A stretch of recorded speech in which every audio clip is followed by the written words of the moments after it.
पुरुष सेफ आहेत पण स्त्रिया नाही. मुलींना एक माझं सांगणं आहे की पिरियड्समध्ये फिरू नका. ती पाहुणा टाईमला गेली, पाहुणा टाईम पिरियड्स डिलेमध्ये होते. 3 भाकरी खायची, फक्त एकच म्हणायचं, मला बकरीचं कले छान, मला बकरीचं कले छान. म्हणजे जी तिची बहीण आहे ना ती म्हणायची तुम्ही मला रात्री गटारात का टाकून आले. आणि तर तिचा भाऊ म्हणतो की दीदी मला अशाच्या अमुक अमुक ठिकाणी चावली वगैरे. सध्या ह्युमन नेचर असे जो आज आपलं गुणगान गातो उद्या तो आपलं नड दाबायला सुद्धा कमी काम. पिरियड आला, फर्स्ट डेचा फर्स्ट पिरियड, पॅड जो आपण यूज करून फेकतो ना डस्टबिन म्हणून काय, ती जाता जाता काहीतरी फ्लॅशबॅक देऊन गेली तिला तिचा. बापरे.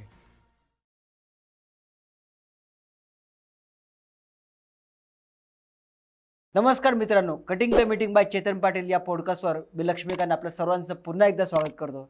आज पुन्हा एकदा माझ्यासोबत आहे माझा मित्र आयुष. मित्र, तू मागचे जे 2 एपिसोडमध्ये तुझे स्वतःचे अनुभव सांगितलेस, सो त्याच्यामध्ये आपण तंत्रविद्या इथपर्यंत येऊन थांबलो होतो.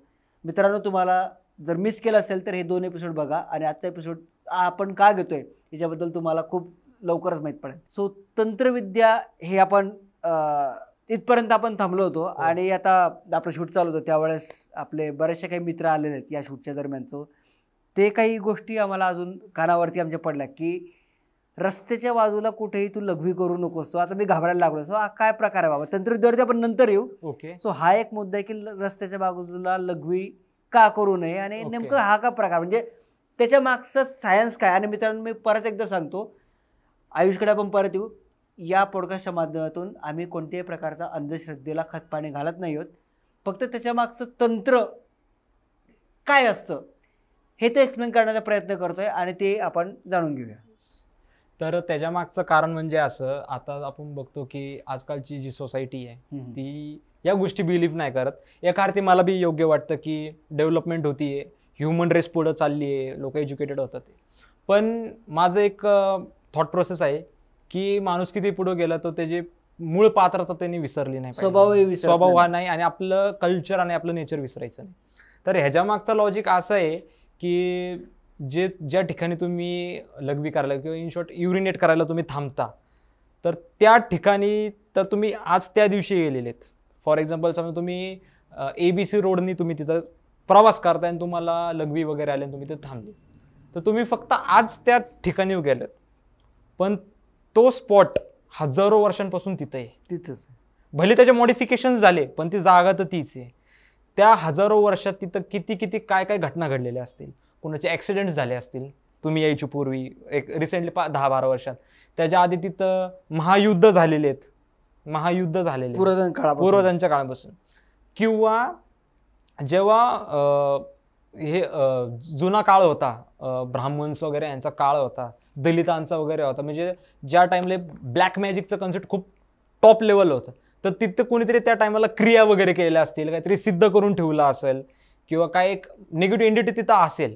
मग कसं असतं, जेव्हा आपण युरिनेट करतो ते आपल्या बॉडीचं एक पार्ट असतो. जे निगेटिव्हिटीचे गोष्टी असतात हे फक्त निमित्ताला थांबलेलं असतात, एक निमित्त असतो. आपण जसं ॲस्ट्रॉलॉजी मुहूर्त असतो की या मुहूर्ताला तुम्ही हे केलं तर तुम्हाला हा लाभ होईल, तसं नेगेटिव्हिटी तंत्रमध्ये सुद्धा एक निमित्त म्हणून असतं. निमित्त म्हणजे कसं की तुम्ही ह्या क्षणी हे केलं ते केलं की तुम्हाला असा प्रभाव होईल किंवा हे होईल, ही गोष्ट होईल, ते उत्पवन, हे उत्पवन, अशा गोष्टी असतात.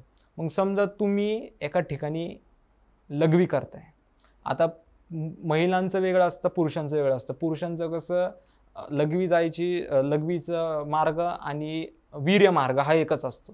आणि जेव्हा कामक्रियामध्ये पुरुष असतात तर त्यांच्या लिंगामधून फेरामोन्स निघतात. हे तुम्ही सायंटिफिकली बी प्रूव्ह झालेले की फेरामोन्स नावाची गोष्ट असते, एक केमिकल असतो जो बॉडीतनं रिलीज होतो जेव्हा इंटिमसी क्रिएट होते. पण जेव्हा पुरुष युरिनेट करतात तर त्यांच्या युरिन सोबत फेरामोन्स सुद्धा रिलेट होतो, कारण की ती जागा एकच असते. मग आता तुम्ही कुठं फिरायला जाता नाही तर तुम्ही काही शास्त्र वगैरे वाचून तर जात, नॉर्मल कॉमन मॅन तर जातच नाही की कुंडळी पाहतो की आज मी इथं ह्या मुहूर्ताला मी गाडी चालू केली, ही सेफ जागा आहे, मी इथंच थांबणार युरिनेट वगैरे करायला, लघवी करायला नाही. कॅज्युअल माइंडसेटचा असतो. मग आता समजा तुम्ही एका ठिकाणी थांबलाय, तो टाइम पिरियड कोणता आहे, समजा तो जर तिथं काही निगेटिव्ह एंटिटी असेल आणि तिला जर जेव्हा ती त्या अस्तित्वात होते तिला जर ज्यांनी सिद्ध करताना ते सांगितलं असेल की अशा टाइमला या मुहूर्ताला असा व्यक्ती येईल आणि तो तिथं तो काही लघवी करल किंवा काही करल, तर तो तुझ्यासाठी एक लूप होल झाला, एक बॅकडोर म्हणतो ना आपण, लूप झाला. बरोबर. तर त्या लूप मधून तू एंटर करून तू मुक्तता प्राप्त करू शकते की तुला एक नवीन शरीर भेटेल. आता त्यावेळेस जर ते तसं ठरले तर तुम्हाला त्याची काही कल्पना असेल का? नाही. पण समजा ऍक्सिडेंटली कोइन्सिडेंटली तो मुहूर्त तिथंच आहे, तो स्पॉट पण तिथंच आहे, ती एंटिटी पण तिथंच आहे, आणि तर फक्त निमित्त काय तुम्ही तुमचं इंट्रोडक्शन दिलं. आता आपल्या युरिनमध्ये आपला डीएनए असतो. आता आपण बघतो सायन्समध्ये डीएनए मुळे एक आर्टिफिशियल माणूस तयार होतोय डीएनए मुळे. कशामुळे? त्याला कळतं की डीएनए मुळे हा माणूस असा दिसत होता. आपल्या पूर्वजांच्या हजारो वर्षापासून आपले अँसेस्टर दिसतात ते केसेस का? तर फक्त आता तो आपण इजिप्त मधले ममीज खोदून काढतात डीएनए सर्च करायला, त्याला काय त्यांचा एक केसच काफी आहे. पण त्या केसावर ना की हिस्ट्री काढतात का नाही, like it's like a memory card. बरोबर. क्लोनिंग होती डायरेक्ट, आपण टेक्निकल भाषेत करायचं म्हणजे क्लोनिंग होते. तर अशा पॉझिटिव्ह एंटिटीज असो की निगेटिव्ह एंटिटीज असो, तर फक्त तुमचं केस म्हणा, तुमची लघवी, इट्स म्हणजे सोने पे सुहागा त्या एंटिटीजसाठी, त्यांच्यासाठी. आणि तुम्ही ते गोष्टी तिथं केल्या तर तो एक मुहूर्त क्रिएट होतो. म्हणजे ऑलरेडी असतो पण तुम्ही त्या मुहूर्तात बसलेला असतात, इझिली त्या एंटिटी तुम्हाला कॅप्चर करू शकतात. पण मग आता मला एक प्रश्न पडलाय की आता तू फेरोमॉन्स बरोबर आहे का, फेरोमॉन्स बद्दल बोलला, सो ते पुरुषाच्याच लग्न निघतं का? मग तसं असेल तर मग फक्त स्त्रीचं भूत का नाही? आपण एका अर्थी म्हणू शकतो पुरुष सेफ आहेत पण स्त्रिया नाहीत. का? तर पुरुषाला त्या एंटिटीज कॅप्चर करायला खूप हे असतं, म्हणजे कठीणाई असती. कारण की पुरुषांचं कसं असतं, एक डॉमिनन्स हा नेचर मधनं झालेला की डॉमिनन्स असतात.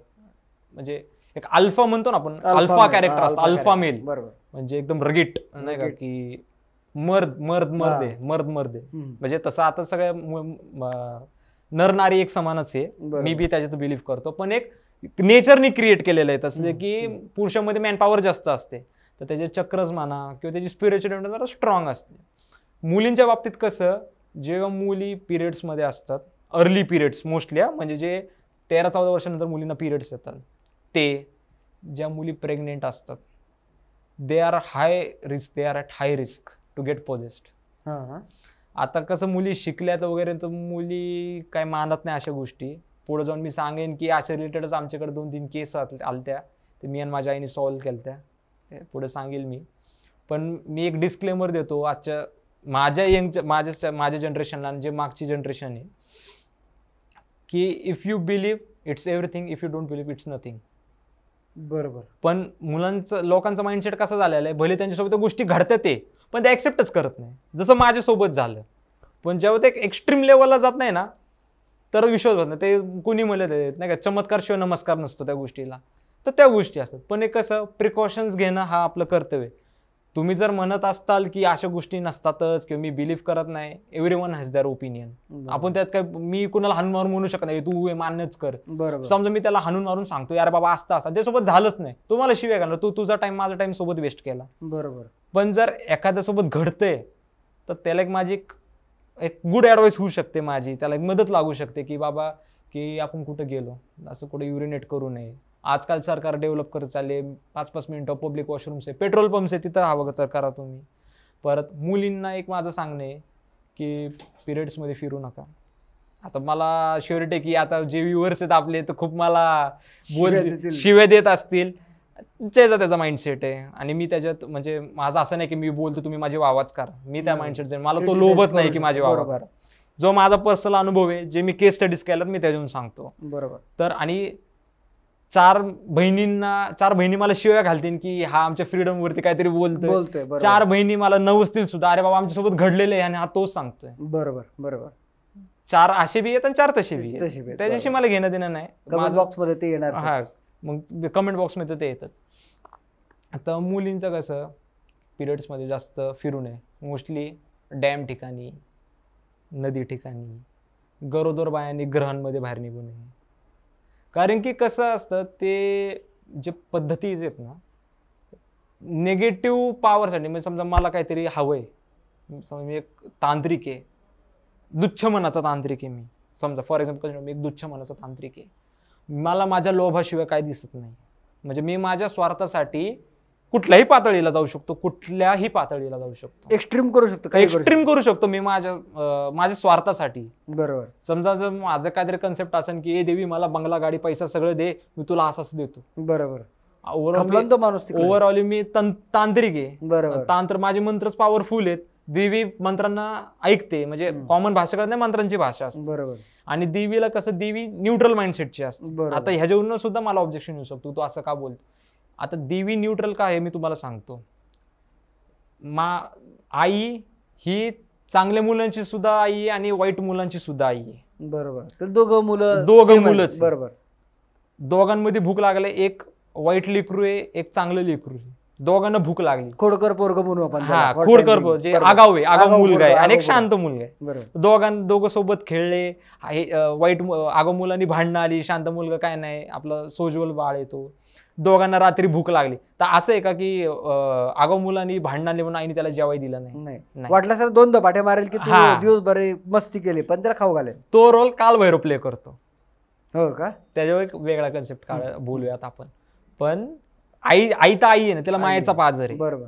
मग जर आगाऊ मुलगा रिक्वेस्ट करतोय, अगं आई मला भूक लागली, मला जेवाय दे, आई ऑब्व्हियसली देणार. तसं समजा मी एक वाईट तांत्रिक आहे, मी म्हणजे तुच्छ तांत्रिक आहे, मी म्हणतो आई मला हे पाहिजे, मी तुला देतो, ऑब्व्हियसली आई माझं हे करणार, माझ्या शब्दाला येणार आहे, कारण की माझी भक्ती आहे तेवढी. निगेटिव्ह असलं म्हणून काय झालं, माझी भक्ती आहे.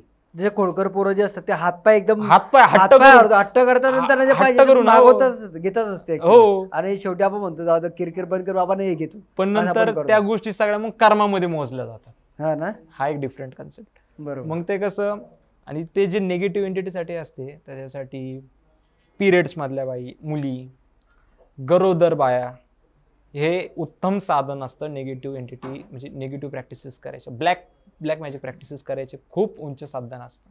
बरोबर. म्हणून आजकालच्या यंग जनरेशनमध्ये हे अवेअरनेस हवंय की पिरियड्समध्ये तुम्ही अशा नॉर्मली फिरा. आता मुली जॉब्सला आहेत, एज्युकेशनला, कॉलेजला त्यांना जावंच लागतं, पण जितकं प्रिकॉशन घेता येईल तितकं प्रिकॉशन्स घ्यायचं. मोस्टली कसं प्रेग्नेन्सीमध्ये डॅम वगैरे वगैरे या ठिकाणी जायचं नाही पिरियड्समध्ये असलं. आणि मी एक सजेशन देईन, जे पिरियड्समधल्या मुली आहेत ज्यांचं फ्रेंड झोन आहे, फ्रेंड्सच्या घरी जावा, नातेवाईकांच्या घरी जावं, सगळीकडे जावं. फक्त आपली कोणती गोष्ट त्या पिरियड्सच्या टाईममधली मागं ठेवू नका, कारण की कोणाच्या मनात काय चाललंय कोणी सांगू शकत नाही. हा माझा पर्सनल अनुभव आहे. कोण म्हणेल आता पॉडकास्ट बघून की हा भांडणं लावून देतोय, हा हे करतोय, पण जे मी अनुभवले ते मी सांगतो. कारण की कसं आहे, आज सध्या ह्युमन नेचर असं आहे, जो आज आपलं गुणगान गातोय उद्या तो आपलं नड दाबायला सुद्धा कमी करणार नाही. बरोबर आहे. आणि तो कोणत्याही लिमिटला जाऊ शकतो. जर आपलं जर त्यांनी ठरवलंच की आपलं वाटोळच करायचं, तो कुठल्याही ह्याला जाऊ शकतो. बरोबर बरोबर. आणि आता हे लघुशंका किंवा लघवीचा आपला जो तो विषय चालू होता, सो मी असं अजून ऐकलं की पर्टिक्युलर काही ठिकाणी किंवा काही झाडं अशी असतात का की जिथे आपण लघवी करायचं टाळायलाच पाहिजे, किंवा असं काही आहे का बाबा? हो, शेवग्याचं झाड आहे, पिंपळाचं झाड आहे, चिंचाचं झाड आहे. हो, पिंपळाचं झाड तर मुंजा असतो, तसं तुम्ही ऐकलं असाल लहानपणी स्टोरीज वगैरे. बरोबर, त्याच्यावरती सिनेमा पण मुंजा. ओव्हरऑल काय ते निगेटिव्ह एंटिटीज आहे. तुम्ही नॉर्मल निगेटिव्ह एंटिटी पासून हायर क्लास निगेटिव्ह एंटिटी कोणी असू, त्याला फक्त निमित्त असतं.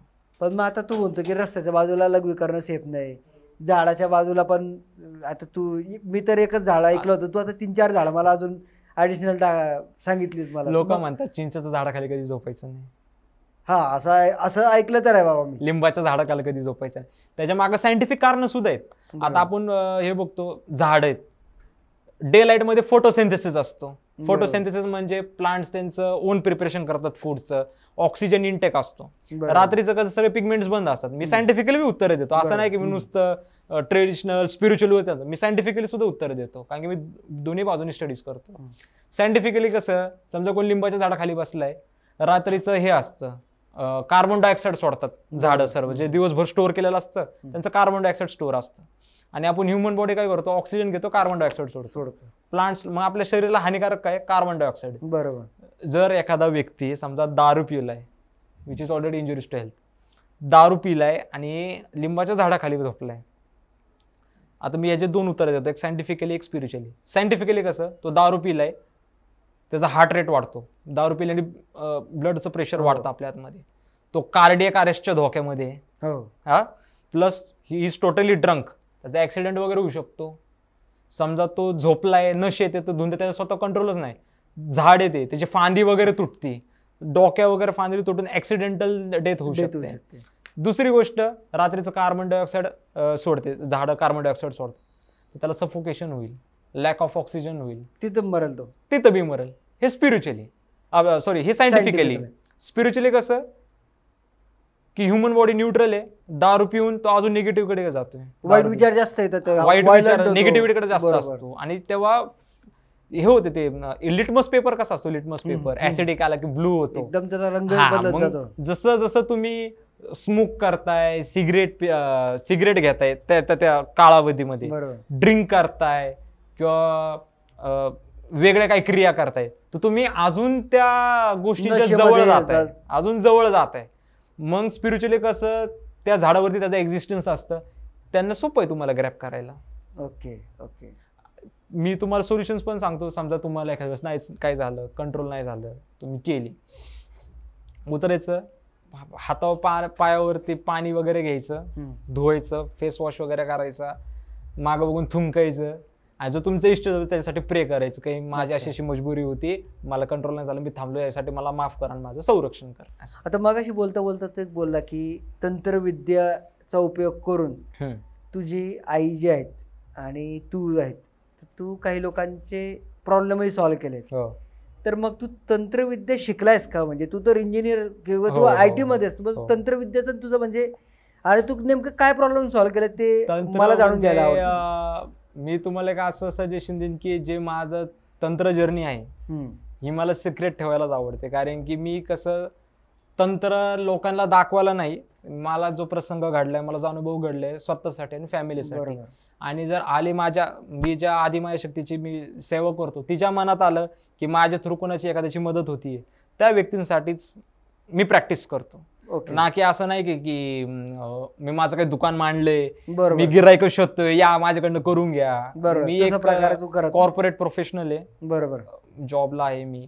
हे ॲज अ माझा हॉबी, म्हणजे पॅशन आहे मला या गोष्टी शिकायच्या, एक्सप्लोर करतोय मी, कारण की माझ्यासोबत घडलेल्या त्या गोष्टी, बरोबर घडलेल्या आहेत, आणि त्याच गोष्टी मी माझ्या स्वतःच्या बेनिफिटसाठी इन अ गुड मॅनर, बरोबर, अँड फॉर अदर्स, बरोबर, कसं करता येईल ह्याचं मी सतत स्टडी करत राहतो. जे माझे गुरुज आहेत मला मार्गदर्शन देतात, अजय सारखे माझे मित्र आहेत, मला मार्गदर्शन दाखवतात, अशा गोष्टी असतात, तशा गोष्टी असतात. या मदतीने मी स्वतःचे प्रॉब्लेम्स, फॅमिलीचे प्रॉब्लेम्स आणि इतरांचे प्रॉब्लेम्स सॉल्व्ह, म्हणजे फुल नाही पण फुलाची पाकळी, असं त्यांना मदत करतो. पण तुझी हरकत नसेल तर तू एखादं व्यक्तीचं नाव न घेता किंवा त्या पर्टिक्युलर स्थळाचं वगैरे नाव न घेता एखादं असं सांगू शकतोस का की बाबा तू हा प्रॉब्लेम तू सॉल्व्ह केलायस? कारण आता इंजिनियर म्हटलं की इंजिनियर म्हणजे तो एक कला शिकलाय, एक तो तंत्र म्हणू शकतो आपण, ते तंत्र शिकलाय मी की इंजिन कसं वर्क करतं किंवा कम्प्युटर कसं वर्क करतं, सो ते मला ती टेक्नॉलॉजी समजून घेता आली. पण आता तंत्रविद्या म्हणजे तांत्रिक म्हटलं की माणूस घाबरतो, आणि तू त्यात एक्सप्लोअर करतो, म्हणजे कॉम्बिनेशन, आणि नेमकं तू काय प्रॉब्लेम सॉल्व्ह केलाय हे जाणून घ्यायला मला आणि ऑडियन्सला. आता लोक ह्याच म्हणजे जे आपण म्हणतो ना शाब्दिक गुन्हा, लोक ह्याच्यातच गुंतलेले आहेत, म्हणजे शब्दांची जादू. आता इंजिनिअरिंग ह्याला एक दुसऱ्या मराठीच्याच लँग्वेजमध्ये एक पोर्शनमध्ये तंत्रविज्ञान म्हणतात. हा, तंत्रविज्ञान, बरोबर. स्टार्टिंगला काय तंत्रविज्ञान, बरोबर. तंत्र म्हणजे प्रत्येक क्षेत्रात तंत्र आहे. तुम्ही इंजिनिअरिंग करताय तो एक मेकॅनिकल तंत्र आहे, इलेक्ट्रॉनिक तंत्र आहे. डॉक्टर लोक जे प्रोसिजर करतात, ऑपरेशन्स वगैरे, ते एक तंत्र आहे. म्हणजे एव्हरीथिंग इज अ तंत्र. ओके, म्हणजे टेक्नॉलॉजी याला म्हणू शकतो का आपण? टेक्नॉलॉजी सुद्धा तंत्र आहे, बरोबर. म्हणजे माणसांनी बनवलेलं तंत्र आहे. तंत्र काय आहे? तंत्र म्हणजे प्रोसेस, बरोबर, बरोबर, प्रोसिजर, बरोबर. It can be anything, spiritually, mechanically किंवा फार्माटिकली. याला स्पिरिच्युअल टेक्नॉलॉजी असं पण म्हणू शकतो, स्पिरिच्युअल टेक्नॉलॉजी म्हणू शकतो, स्पिरिच्युअल टेक्नॉलॉजी म्हणू शकतो, जे तू एक्सप्लोअर करतोस. स्पिरिच्युअल टेक्नॉलॉजी हे मी एक्सप्लोअर करतो. तर अशीच एक केस होती, इथली होती, सरोली मधली होती, त्या व्यक्तीचं नाव नाही घेत मी. तर जे मी मगाशी थोडेफार तुम्हाला सूचना दिली की मुलींनी पिरियड्समध्ये काय नाही करावं, तर त्या संदर्भात आहे ती. तर ती आहे एक 15 वर्षाची मुलगी. तिला लास्ट फेब्रुवारी ती पावना डॅमला गेली होती. पावना डॅमला त्याच्या आधी मुलगी फिट अँड फाईन. वेट तिचं होतं 54 kgs. वेट आम्ही मेडिकल रिपोर्ट्स मागून घेतलेले तिचे. आम्ही काय करतो, केसेस वगैरे सॉल्व्ह करतो, पहिलं डॉक्टरला दाखवलंय का, आर यू सायंटिफिकली क्लिअर्ड. त्या काय लोकांचा माइंडसेट काय असतो, ताप आला आम्हाला कोणी काहीतरी केलंय. बरोबर. म्हणजे आज सकाळी मी मित्रांसोबत गेलो, बिर्याणी खाल्ली, लोकी होतो, घरी आलो, ताप आला, मला कोणी काहीतरी केलं. आज सोन्याची अंगठी केली, मला कोणी काहीतरी केलं. अरे ती एवढा पण फेमस नाही बाबा की तू लगेच माणूस काहीतरी वाईट करून टाकला. मी गाडी घेतली, नातेवाईकांना दाखवलं नाही, मला कोणी काहीतरी केलं. बरोबर. असे माइंडसेटचे असतात लोक म्हणतात. लोक नजर हा असतो प्रकार, पण लगेच प्रेडिक्ट करता येत नाही आपल्याला. बरोबर. त्यासाठी काहीतरी विधीच असतात की खरं तुमच्या केलंय का, किंवा तुम्हाला बाहेरून काय लागले का, पद्धतीच असतात. म्हणजे आपण सोप्या भाषेत म्हणतो की देवाला कौल लावणे, देवाला प्रसाद लावणे. बरोबर. किंवा देवाचं आपण म्हणतो देवाचं बघावं लागेल, मला त्रास होतो देवाचं बघावं लागेल, ते पद्धतीच असतात. मग तिचं 54 kgs होतं. तिचे मेडिकल रिपोर्ट्स वगैरे झाले. तर डॉक्टरने त्याला सांगितलेलं की तुझ्या लंग्समध्ये इन्फेक्शन झाले. लंग्समध्ये इन्फेक्शन, तिला 6 महिन्यापर्यंत तिला पिरियड्स आले नव्हते. ओके. तर त्यांना असं कारण सांगितलं मेडिकल रिपोर्ट्समध्ये की तिच्या लंग्समध्ये इन्फेक्शन आहे, म्हणून तिला ब्रिदिंग प्रॉब्लेम होतोय, जे की तिच्या मेन्स्ट्रुअल सायकलला अफेक्ट केले. आता ते तिचे घरचे शिकलेले नव्हते, ते डॉक्टरलाच खरं मानणार. बरोबर. डॉक्टरलाच जरी समजा आपण शिकलो जरी असलो, कारण तो एक्सपर्ट आहे ना, मग मी ऐकायलाच पाहिजे असं जनरली आपलं. मग मी बी एज्युकेटेड आहे, सायन्स बॅकग्राऊंड आहे. आता मेन्स्ट्रुअल सायकलला जर काय इफेक्ट असतो, तर ॲबडोमेनच्या खाली काय इंजुरी झाली, काय झाली तर आपण म्हणू शकू, किंवा PCOD असतं ज्यामुळे पिरियड्स डिले होतात, हे होतात. पण मला तर ते रिपोर्ट्स म्हणून मला शंका वाटली की लंग इन्फेक्शन आणि PCODचा काय संबंध आहे. लंग्सचा युटेरसशी किंवा वजायनेशी काय संबंध आहे. बरोबर. सायंटिफिकली बोलायला गेलं तर माझं इंडिव्हिज्युअल ऑर्गन्स आहे, दोन सेपरेट आहे. लंग्सचं फंक्शनिंग काय फक्त एअर प्युरिफाय करायचे, आपल्याला ब्लड सप्लाय, ऑक्सिजन ब्लड्समध्ये द्यायचं. तर मग माझं असं मित्र एक मेडिकल बॅकग्राऊंडमध्ये BMMS केलेलं आहे त्याने, त्याला रिपोर्ट्स पाठवले. तर तो म्हणतो ती शी इज कम्प्लिटली फाईन, आणि जे रिपोर्ट्स आहेत ते एकमेकाशी रिलेटेड नाहीये, आणि तू मेडिकली ती क्लिअर आहे, medically she is all clear. मग मी म्हणलं अरे तिला असं तसं तू लिटरली मला, मग ते तुमचं डोमेन आमचं डोमेन नाहीये. बरं म्हणलं ती तुमची फील्ड आहे, आमची फील्ड नाही, तर तुम्ही सर्च करा, अनालिसिस तुम्ही करा, हे आमच्या फील्डच्या परे. Medically she is all clear. आणि लिटरली म्हणजे तिचं असं होतं, एक तर तिला पिरियड्स डिले मध्ये होते. 3 भाकरी खायची. बापरे.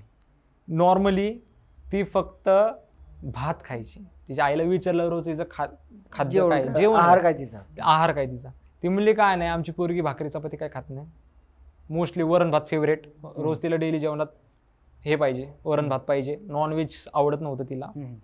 गेल्या 4 महिन्यापासून मुलगी रोज 3 ते 4 भाकरी खातीये, भात खातीये, वरून भाकरी खातीये.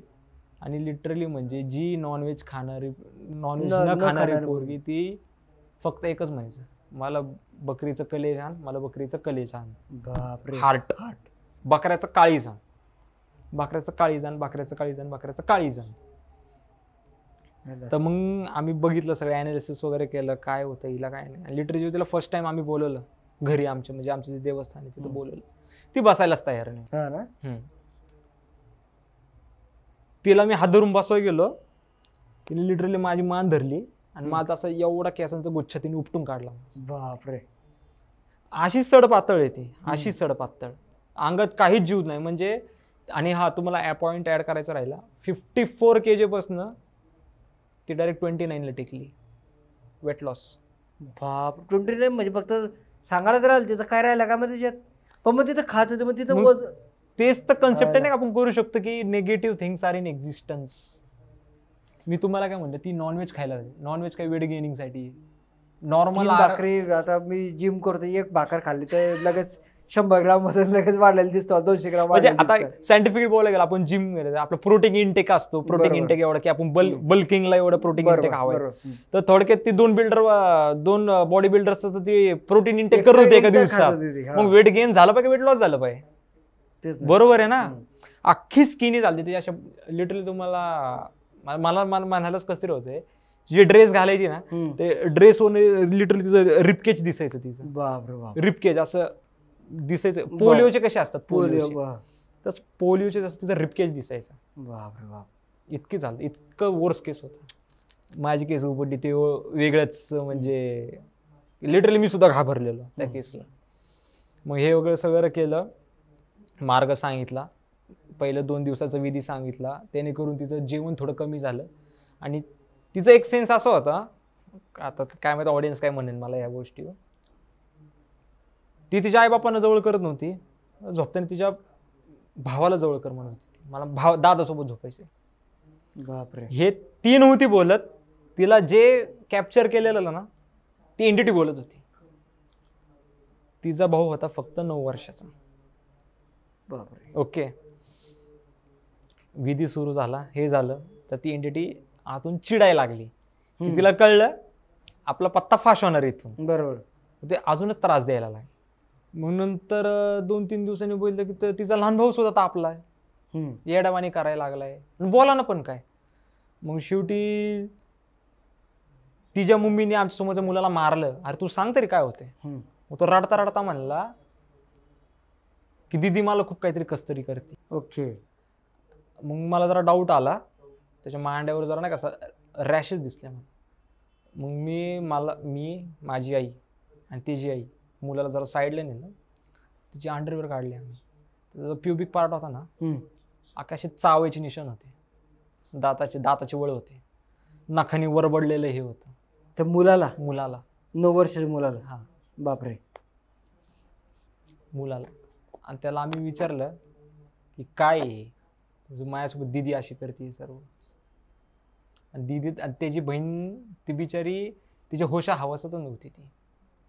ती दररोज सकाळी झोपेतून उठून एकच म्हणायची, तुम्ही मला गटारात का सोडलं, तुम्ही मला गटारात का सोडलं रात्री.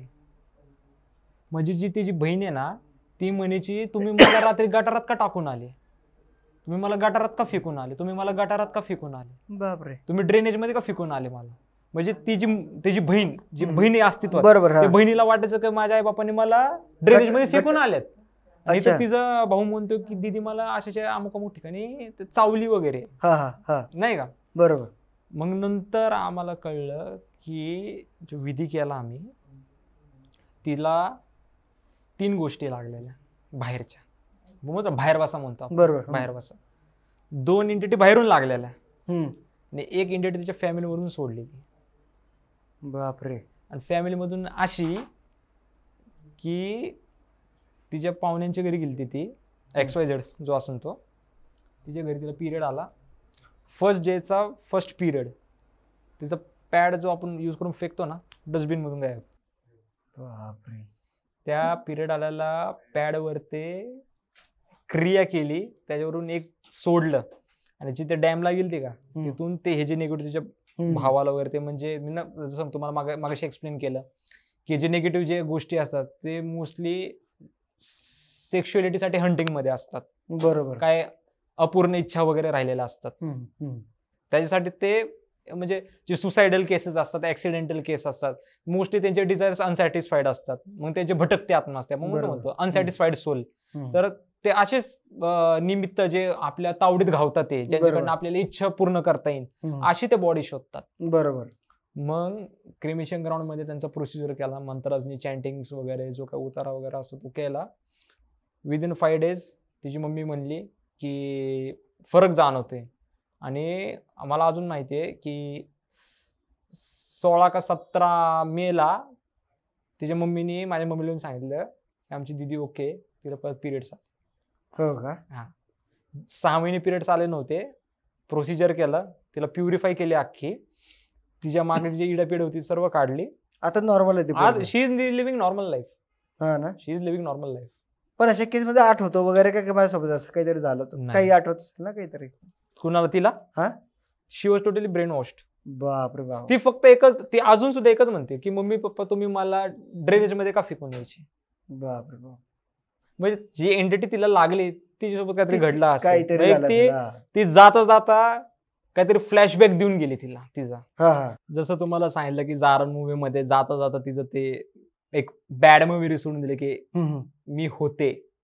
तसंच कुठलीही निगेटिव्ह एंटिटी एखाद्याला लागले किंवा त्या व्यक्तीवरती प्रोसिजर परफॉर्म केला, जाता जाता ती काहीतरी मेसेज देऊन जाते. तो हिडन मेसेज असतो. हा ना? आपण कसं लोक म्हणतो की या घरात एवढी निगेटिव्हिटी होती, तो माणूसच पनौती पनौती होता, होता. तो गेला, सगळं चांगलं झालं. रॉंग. ज्या घरात ती निगेटिव्ह ऑरा होती ना, ती जाता जाता त्या व्यक्तीला घेऊन गेली. म्हणजे ती तिचं प्रेझेन्स दाखवून गेली. गँगस्टर्स लोक कसे असतात, येतात दहशत दाखवायला, तोडफोड करून दाखवतात की आमची दहशत आहे. Same thing. हा ना.